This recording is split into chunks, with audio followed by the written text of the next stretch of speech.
The first time Kate Miller stepped onto the alien space station, she felt her heart racing in her chest. The gravity was slightly lighter than Earth, making her feel almost weightless as she moved through the gleaming corridor behind her two other human representatives. Susan Baker and Nancy Green followed closely. Their eyes wide with wonder, Kate had been chosen for this mission because of her extraordinary engineering skills and quick thinking abilities. The Galactic Council had finally reached out to Earth after years of observation, and humanity was eager to prove their worth among the stars. The delegation was met by three tall, elegant alien females. Their skin shimmered with a faint purple glow, and their eyes, large and reflective, seemed to take in everything at once. The tallest one stepped forward. "I am Vila, Chief Science Officer of Station Marilla, and these are my associates Tara and Lyra. We welcome you humans to our humble outpost." Kate nodded respectfully and introduced herself and her companions. The aliens gestured for them to follow, moving with a fluid grace that made the humans seem clumsy by comparison. They were led to a large chamber with windows that revealed the vast expanse of space outside, stars glittering like diamonds against the darkness. The room they were shown to had 3 sleeping pods and a common area with strange furniture that seemed to shift and adjust to whoever sat upon it. Kate placed her small bag on one of the pods and looked around. In amazement, everything in the room responded to thought and touch in ways Earth technology could not match. Vila watched the humans with curious eyes, her tall, slender form towering nearly 2 feet above Kate. "You will rest now," she said, her voice melodic but with an artificial quality, suggesting she was using some kind of translation device. "Tomorrow, we begin cultural exchange and technological assessment." After the aliens left, Kate turned to her companions, Susan, a xenobiologist, and Nancy, a diplomat. Both women looked as overwhelmed as she felt. "They looked down on us," Kate whispered, noticing how the aliens had spoken to them as if addressing children. "Did you see the way that one Lyra, I think, kept making those clicking sounds whenever we spoke?" Nancy nodded slowly, her diplomatic training helping her maintain composure. "We need to prove ourselves," she said simply. "We are representing all of humanity here." The next morning, the humans were taken on a tour of the station, which was truly a marvel of engineering. It was built in a spiral pattern with various sections dedicated to different functions: research living quarters, hydroponics, and what appeared to be artistic spaces, where light and sound combined in ways Kate had never experienced. Vila led them through each section, explaining the purpose and technology in simplified terms that made Kate bristle slightly. She might not understand alien technology yet, but she was one of Earth's top engineers, and the condescension was unmistakable. At midday, they were brought to what seemed to be a dining area where strange fruits and synthesized proteins were offered. Kate noticed that the aliens ate very little and seemed surprised by human appetite. "Do all humans consume this much energy?" Vila asked, watching as Susan took a second helping of a sweet fruit-like substance. "We have different metabolic needs," Kate explained, possibly due to Earth's higher gravity and diverse ecosystem. This seemed to interest the aliens, who began asking more specific questions about human biology. Kate was happy to let Susan take the lead here as the xenobiologist explained human digestive systems, cardiovascular functions, and neural pathways. The aliens listened carefully, occasionally exchanging glances that Kate couldn't interpret after the meal. They were taken to a laboratory where various scanning devices were pointed at them. "With your permission," Vila said, "we would like to conduct some non-invasive scans to better understand your species." Nancy stepped forward, her diplomatic training taking over. "We would be happy to participate in scientific exchange," she said smoothly. "But we would like reciprocal information about your species and civilization as well." There was a moment of silence as the 3 aliens seemed to communicate silently among themselves. Finally, Vila nodded. "That is acceptable," she said. "We will share basic information about our physiology and history." The scans took several hours, during which Kate studied the alien technology as closely as she was allowed. She noticed patterns in their engineering that suggested completely different fundamental principles than those used on Earth. Their technology seemed to blend organic and inorganic components in ways that Earth's was only beginning to theorize. When the scans were complete, Vila showed them to another room with what appeared to be a 3-dimensional projection of their solar system. "This is your home," she said as the image zoomed in on Earth, a beautiful blue-green marble floating in space. We have been observing your civilization for 120 of your years. Kate felt a chill run down her spine. 120 years. These aliens had been watching humanity through 2 world wars. The Cold War, the climate crisis, and the global unification that followed. Why contact us now? She asked. Vila turned her large, reflective eyes toward Kate. Your species has reached a critical development stage, she explained. You have begun to harmonize your civilization and are on the verge of developing technology that would make you aware of galactic community. It was decided that controlled contact would be preferable to accidental discovery. Nancy stepped forward. What is humanity's status within this galactic community? She asked carefully. The 3 aliens exchanged those mysterious glances again, before Tara spoke for the first time, her voice deeper than Velas. You are classified as a developing sentient species, she said. Category: 3, potential for advancement but still primitive in key technological and social areas. Kate felt her face flush with indignation. Primitive, they had unified their planet, developed clean energy, cured most diseases, and begun terraforming Mars. They might not have faster than light travel yet, but they were hardly primitive. The second day on station, Marilla began with what the aliens called an assessment. Kate, Susan, and Nancy were led to a large circular room with various technological stations around the perimeter. Vila stood in the center, her purple skin catching the light from above. Today we will evaluate your cognitive and practical abilities, she announced. This is standard protocol for all new species encountered. Kate exchanged glances with her companions, feeling like laboratory specimens rather than diplomatic representatives, but they had their orders to comply with reasonable requests and learn as much as possible about the alien civilization. The first test involved pattern recognition displayed on screens that shifted and changed in response to their answers. Kate found herself enjoying the challenge. Despite her annoyance at being tested, the patterns became increasingly complex. But she noticed they followed principles she recognized from quantum mathematics. When she completed the final pattern, Vela looked genuinely surprised. You have exceeded expected performance parameters, she said. Her large eyes blinking rapidly, Kate smiled politely but said nothing. The next tests evaluated their physical capabilities, reflexes, coordination, and endurance. The lower gravity gave the humans a slight advantage here, as they could move more quickly than expected. Susan particularly excelled at the reflex tests, her years of delicate laboratory work paying off. Following physical assessment, they were given engineering problems to solve. Kate felt a surge of excitement here. Finally, something she could truly demonstrate human ingenuity. With the problem involved rerouting energy through a damaged system using limited resources, Kate approached it differently than the aliens expected. Instead of following standard procedures, she created an unconventional solution, using principles that combined Earth engineering with what she had observed of alien technology. Vila and her associates watched with increasing interest as Kate explained her solution. This approach is unorthodox, Tara commented, but potentially more efficient than our standard protocols. It's about working with what you have. Kate explained. On Earth, we often faced resource limitations that forced creative solutions. The aliens seemed to consider this thoughtfully. The final test of the day involved a simulation of a diplomatic scenario. Nancy took the lead here, navigating a complex negotiation between fictional species with competing interests. Kate watched with pride as Nancy found compromise solutions that satisfied all parties involved. When the day of testing concluded, the 3 humans returned to their quarters, exhausted but pleased with their performance. I think we surprised them, Susan said, collapsing onto one of the shifting chairs. Kate nodded. They clearly didn't expect much from us, she agreed. But we need to be careful. We don't know their true intentions yet. Nancy, who had been quiet for some time, looked up suddenly. You notice how they keep referring to other species? She asked. There's a whole community out there and we're just the newest arrivals. I get the feeling we're being evaluated for something specific. Before they could discuss further, Vila entered their quarters without announcement. Your performance today was unexpected, she said directly. Your species shows greater adaptability and creative problem-solving than our models predicted. Thank you, Kate replied cautiously.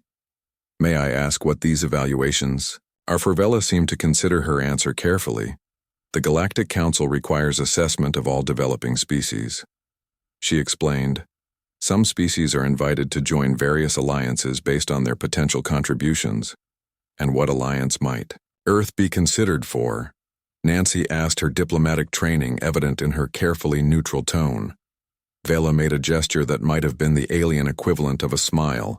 That remains to be determined, she said. But your performance today has upgraded your potential classification. After Vela left, the humans discussed this new information late into the night cycle. They need something from us. Susan concluded. Why else initiate contact?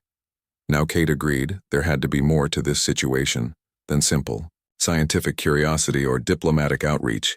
The next morning they were taken to a different section of the station. This one appeared to be a command center with multiple aliens of Vela's species working at various stations along with several other alien species Kate had not seen before. Vela introduced them to a shorter, stockier alien with ruddy brown skin and 4 arms. This is Commander Drex of the Security Council. She said he wishes to observe your species' problem-solving abilities in practical application. Drex regarded them with small, intense eyes. We face a situation that might benefit from fresh perspective. He said, his translation device giving his voice a gravelly quality. 3 days ago, one of our research vessels went missing in the Zorith Nebula. Our attempts to locate it have failed. Kate stepped forward cautiously. What kind of ship? And what was its mission? She asked. It was a science vessel, collecting data on quantum fluctuations in the nebula. Drex explained. 12 crew members. All scientists. The Zorith Nebula has unusual properties that interfere with our standard tracking systems. They were shown to a large display where the nebula was visible, a swirling mass of gases and energy that seemed to shift and change even as they watched. Susan studied the display with interest. What kind of quantum fluctuations? She asked specifically. Drex seemed surprised by the question. The nebula exhibits properties that suggest multiple dimensional overlaps. He explained areas where our universe seems to intersect with others. Kate felt a surge of excitement. This was cutting-edge science even on Earth. Theoretical physicists had been exploring the possibility of dimensional intersections for decades. What tracking methods have you tried? Kate asked. Drex listed several approaches, all using advanced technology but based on principles Kate recognized, though they were centuries beyond Earth's capabilities. Susan and Kate exchanged glances. Kate could tell Susan had the same thought she did. Have you tried looking for the absence of fluctuations rather than the ship itself? Kate suggested. Drex and Vela both turned to her with expressions she couldn't read. Explain. Commander Drex said, if the ship has mass and energy, Kate continued, it would create a disruption in the natural pattern of the nebula. Like a rock in a stream. The water flows around it, creating a pattern. You might not be able to see the rock directly, but you can infer its presence from the disruption. There was a long moment of silence. We had not considered this approach, Drex admitted finally.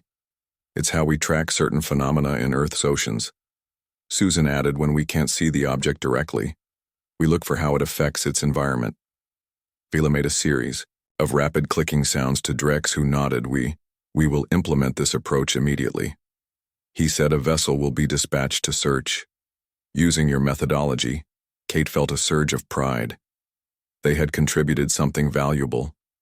Something these advanced aliens hadn't thought of despite their superior technology. As Drex left to give orders, Vela turned to the humans. Your approach demonstrates why the Council values cognitive diversity. She said, different evolutionary paths lead to different problem-solving strategies. This is why contact with new species is valuable. Over the next several hours they watched as the rescue mission was prepared. Kate was asked to help calibrate the sensors to detect the patterns she had described, working alongside alien engineers who now treated her with noticeably more respect as the rescue ship departed. Vela informed them they would be invited to a council meeting the following day. You have proven yourselves worthy representatives of your species, she said. The council wishes to discuss potential alliance opportunities with Earth. Kate, Susan, and Nancy could hardly contain their excitement as they returned to their quarters. This was why they had been sent, to make first contact and secure Earth's place among the stars. What none of them realized was that the missing ship was only the beginning of a much larger crisis. one that would test humanity in ways they could never have imagined. The council chamber was unlike anything Kate had ever seen, a vast circular room with tiered seating that spiraled upward. The center featured a holographic projection system that currently displayed a rotating image of Earth. Kate, Susan, and Nancy stood on a small platform facing what appeared to be 12 different alien species, each distinct in appearance and seated in separate sections. Vela stood beside them, apparently serving as their guide and advocate. Commander Drex was also present, seated with what Kate assumed were others of his species.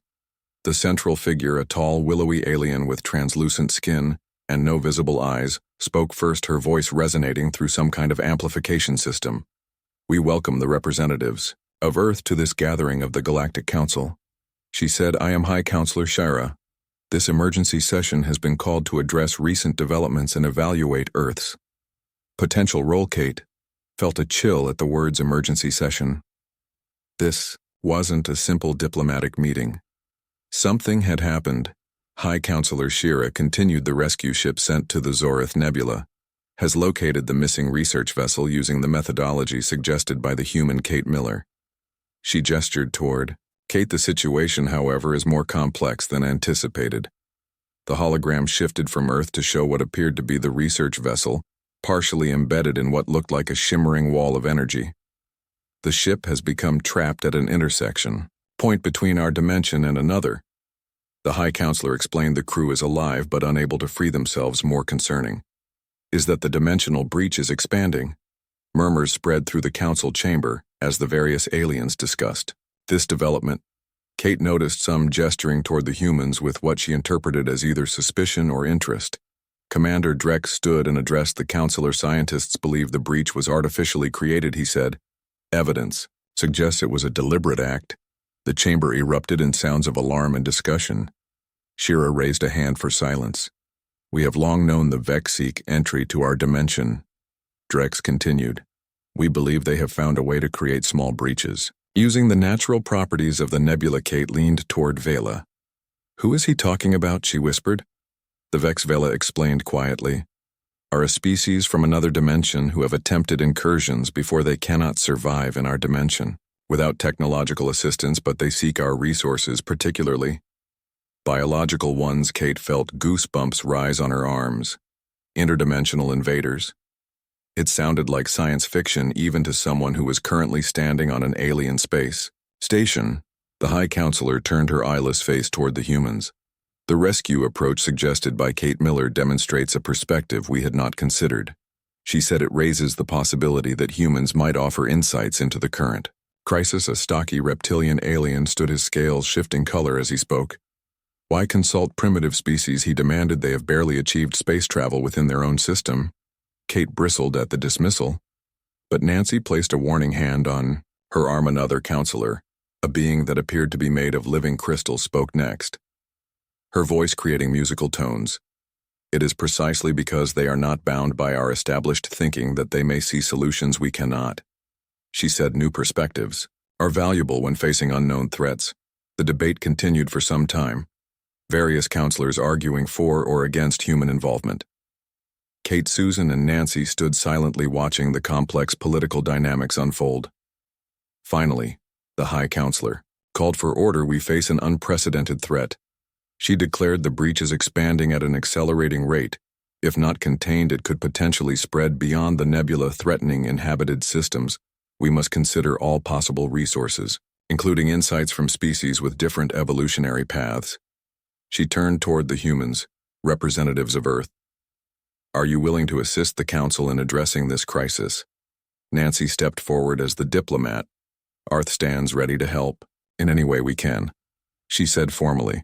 "We offer our full cooperation." Vela led them from the council chamber after the session concluded, taking them to what appeared to be a research facility within the station.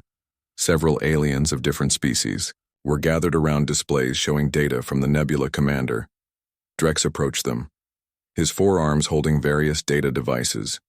"We need fresh perspectives," he said bluntly. "Our conventional approaches have failed to seal the breach." Kate studied the displays, trying to understand the complex data despite the unfamiliar formats. "Can you explain exactly how the breach was created and how it's expanding?" she asked, One of the scientists, a jelly-like being with multiple tentacles, manipulated the display. Our theory is that the Vex used the natural quantum fluctuations in the nebula as a foundation, then amplified specific frequencies to thin the barrier between dimensions. The scientist explained once the initial breach was created, they seemed to have installed devices on both sides to maintain and expand it. Kate thought about the problem from an engineering perspective. It's like a dam breaking, she said finally. You need to understand the pressure points and structural weaknesses. Turned to Susan, who had been quietly studying the biological data on the Vexusan. What do we know about these Vex and their biology? Susan looked up from her display based on the limited data. They appear to be silicon-based rather than carbon-based. She said they evolved in an environment with different fundamental physical constants. Their technology seems to be biologically integrated, similar to how we might use cybernetic enhancements. But on a cellular level, Kate had a sudden thought. If they're silicon-based and evolved under different physical laws, she said. Slowly, could they be vulnerable to certain frequencies or energies that are common in our dimension but rare in theirs? The jelly-like scientist moved closer, its body pulsing, with what might have been excitement. That is a possibility we had not explored. The scientist said our focus has been on the breach itself, not on potential vulnerabilities of those creating it. For the next several hours, Kate, Susan, and the alien scientists worked together, exploring the idea that the Vex might have biological or technological vulnerabilities that could be exploited. They discovered that certain radiation frequencies common in our universe seemed to disrupt Vex technology in limited tests. Meanwhile, Nancy worked with Commander Drex and other Security Council members to develop contingency plans should the breach continue to expand, or if the Vex managed to send forces through as they worked. Kate noticed that the aliens were now treating them as equals, asking questions and valuing their input. The condescension of the earlier days had vanished, replaced by professional respect toward what Kate assumed was evening. Though it was hard to tell in space, Vela approached. With news, the Council has voted to include Earth as a provisional member of the Defensive Alliance. She announced it is unprecedented for a species at your development stage. But the crisis demands exceptional measures. Nancy looked pleased, but cautious. What exactly does this alliance entail? She asked. Sharing of certain technologies, defensive cooperation, and cultural exchange. Vela explained. There are restrictions. Of course, technologies that could be weaponized will be limited until your species demonstrates greater unity. Kate understood the caution but felt a surge of excitement. This was what humanity had hoped for: contact with advanced civilizations and access to new knowledge. That night in their quarters, the three women discussed the implications of the day's events. This changes everything for Earth, Susan said. Access to alien medicine alone could eliminate most diseases. Kate nodded. But we need to be careful. She cautioned, we're being brought into what appears to be an interdimensional conflict. Nancy, who had been making notes on a small tablet, looked up him, concerned about why they contacted us now. She said the timing suggests they were already aware of the breach problem when they decided to reach out to Earth. Kate considered. This, her engineering mind analyzing the sequence of events. You think they brought us here specifically because of this crisis? She asked. Not for the cultural exchange they claimed. Nancy nodded slowly.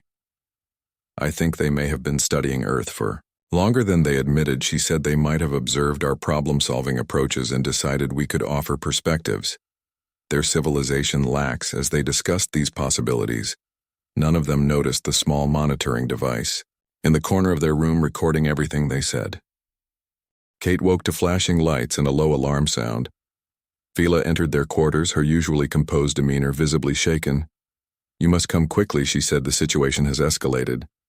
The three humans followed her through corridors now filled with aliens moving purposefully, some carrying equipment, others consulting data screens. They were brought to a large command center, where Commander Drex and several council members stood before a massive display, showing the nebula. The breach has grown exponentially overnight, Drex explained without preamble, and we have detected objects coming through. The display zoomed in to show what appeared to be ships emerging from the shimmering breach. Strange angular vessels that seemed to bend light around them in unnatural way. Show many? Nancy asked, her voice steady despite the tension. 27 confirmed so far, Drex replied, and more appearing. They are on course for the nearest inhabited system. Brelios, with a population of over 2 billion, Kate studied the tactical display, noting the positions of the Council defense fleet. Small dots of light moving to intercept the invaders. "What defenses do you have?" she asked. Drex gestured to the display. "Our ships are equipped with energy weapons and quantum disruptors," he said. "But early engagement suggests the Vex vessels have advanced shielding technology that adapts to our attacks." One of the Council members, a small avian being with iridescent feathers, spoke up. "We have already evacuated 3 colony worlds in the potential path, but Brelios cannot be evacuated in time." "There are too many people," Kate watched as Susan studied the biological data on the Vex that scrolled across a nearby screen. "You said they can survive in our dimension without technological assistance," Kate said to Vela. "What kind of assistance exactly?" Vela brought up detailed scans of what appeared to be a Vex individual, a crystalline humanoid figure encased in a complex exoskeleton. "They require environmental suits that maintain the physical constants of their dimension," she explained, particularly regarding strong nuclear force and electromagnetic interactions. Susan looked up suddenly. "That's it," she said excitedly. "Their environmental systems are their weakness. If we can disrupt the field that maintains their dimensional constants, their matter would become unstable in our universe." The aliens looked at her with new interest. "How would you propose to do that?" asked a crystalline counselor Kate had been studying. The technical specifications of the Council ships that were displayed on a nearby screen. "Your ship's quantum disruptors," she said thoughtfully. "They work by destabilizing matter at a quantum level." Corrector X confirmed this.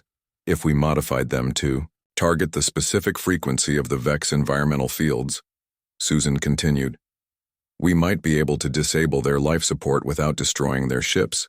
The alien scientists began discussing this possibility in rapid technical language Kate caught only portions of, but the excitement was clear. This was a potential solution that hadn't occurred to them. For the next several hours, Kate and Susan worked with the alien scientists to modify the quantum disruptors on the defense fleet ships. The work was challenging, requiring Kate to understand alien technology far beyond Earth's capabilities, but the underlying principles were recognizable.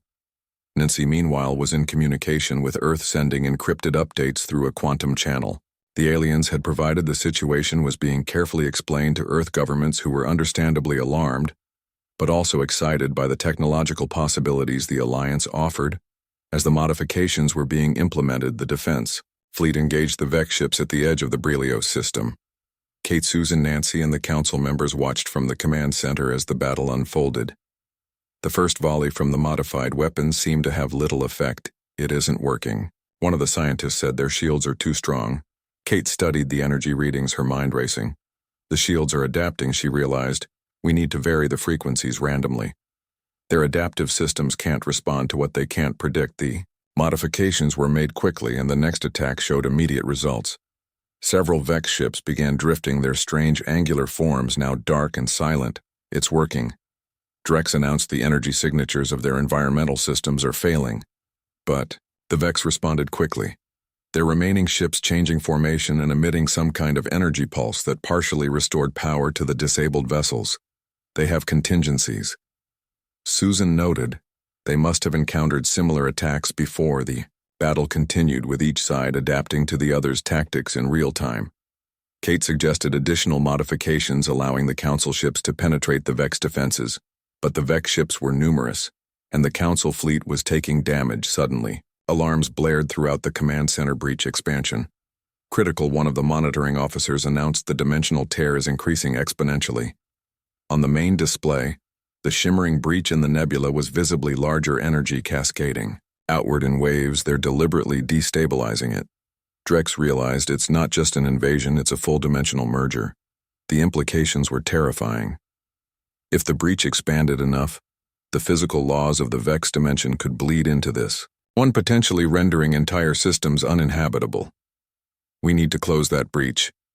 Kate said. "Everything else is just treating the symptoms, not the cause." The High Counselor, who had been silent until now, turned her eyeless face toward Katie. "Do you have a suggestion?" she asked. Kate had been thinking about the nature of the breach since she first saw it. "The breach is like a wound in space-time," she said carefully. "It's being held open artificially. If we could remove whatever's keeping it open, the natural tendency of our universe would be to heal itself. A scientist brought up scans of the breach area. We detect energy emitters on both sides of the breach. The scientist explained they appear to be generating a resonance field that maintains the opening. If we could disrupt those emitters, Kate continued, the breach might close naturally, cutting off the invasion, and any Vex already here would be stranded without reinforcements. The council quickly agreed to the plan.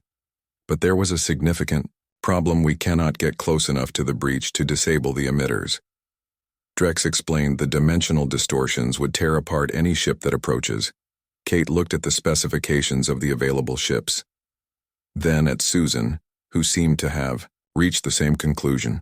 What about a small unmanned vessel? Susan suggested, one carrying a targeted electromagnetic pulse weapon. Drex shook his head. The guidance systems would fail in the distortion field. He said it would never reach the target. Kate thought about Earth's history of space exploration. What about a mechanical guidance system? She suggested something that doesn't rely on electronic components that could be affected by the dimensional distortions. Something like what we used in early space missions? The aliens looked at her with confusion. You mean primitive technology? Drex asked skeptically. Sometimes the old ways work best when new technology fails. Kate explained, on Earth, we used mechanical systems before we developed advanced computers. They were simple but reliable. The council agreed it was worth attempting. A small craft was quickly modified with mechanical guidance systems and loaded with an electromagnetic pulse weapon designed to disable the emitters. As the craft was prepared, Kate found herself working alongside alien engineers who now treated her as an equal, asking for her input and respecting her suggestions. It was a far cry from the condescension of their early meetings.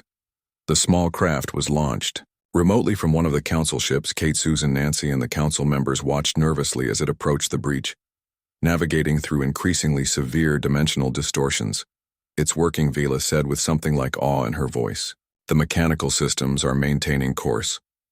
When the craft reached the perimeter of the breach, it released its payload, a targeted pulse that struck the emitters. There was a moment of tense silence. Then the energy readings from the emitters began to fluctuate and fail. The breach is destabilizing, someone announced. It's beginning to close on the display.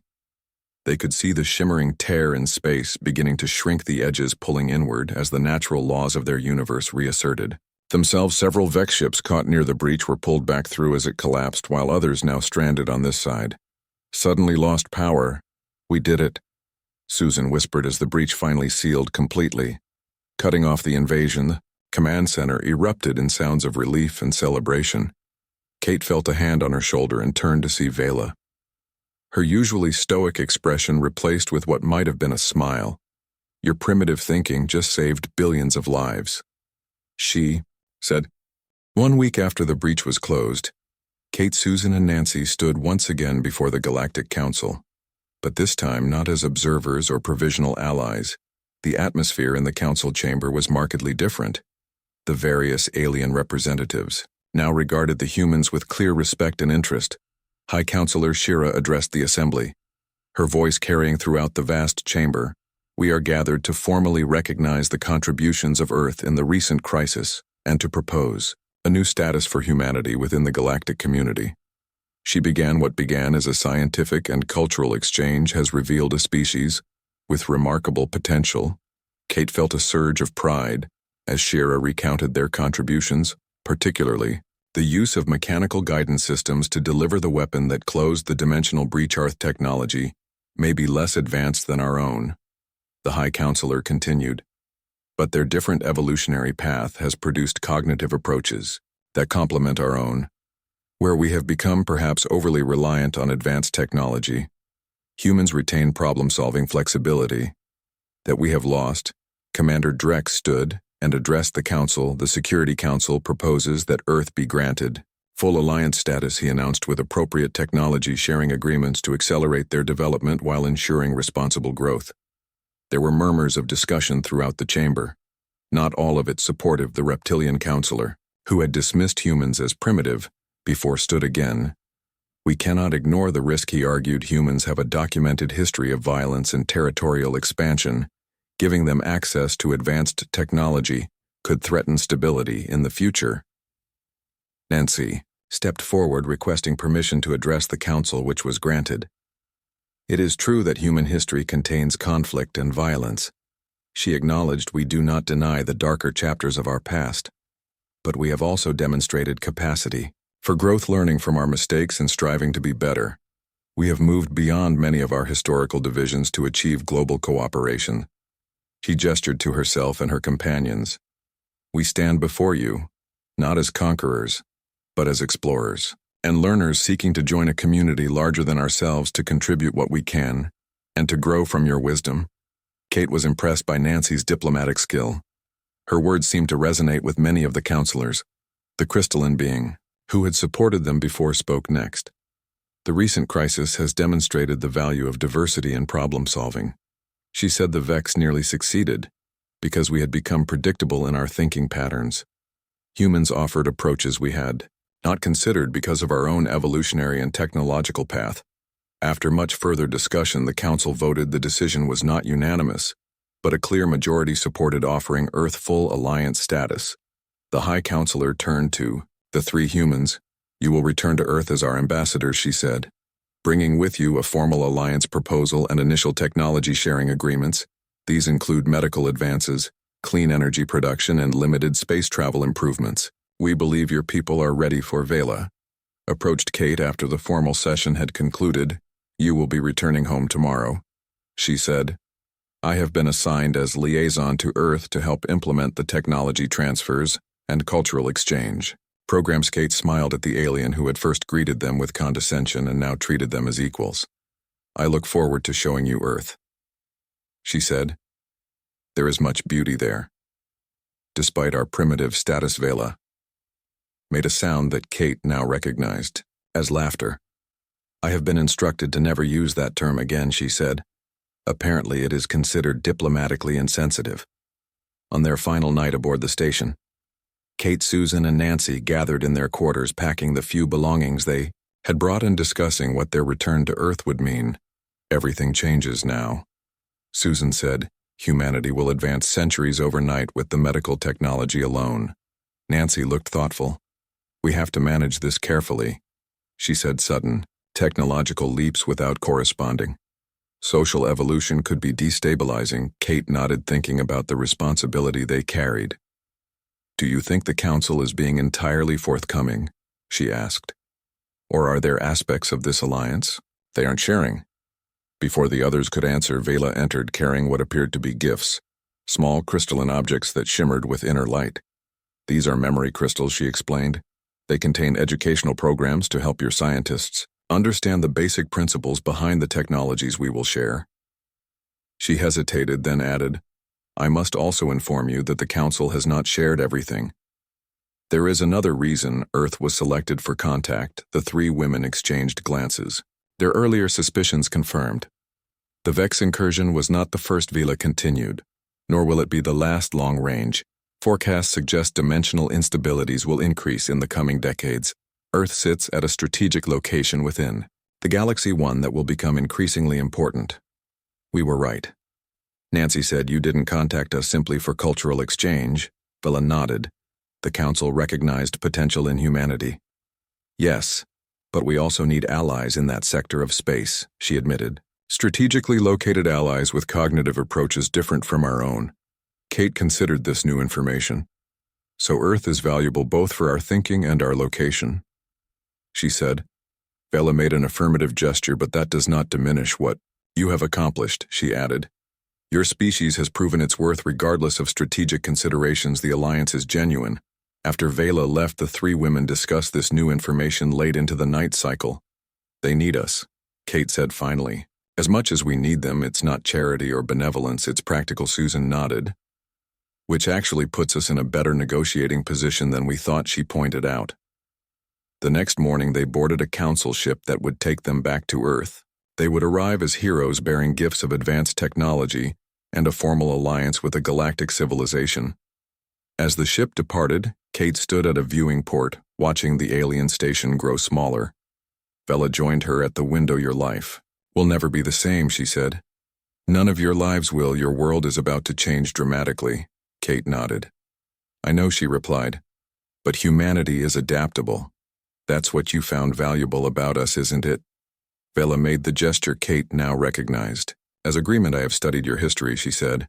Humans have faced extinction-level events multiple times and survived ice ages.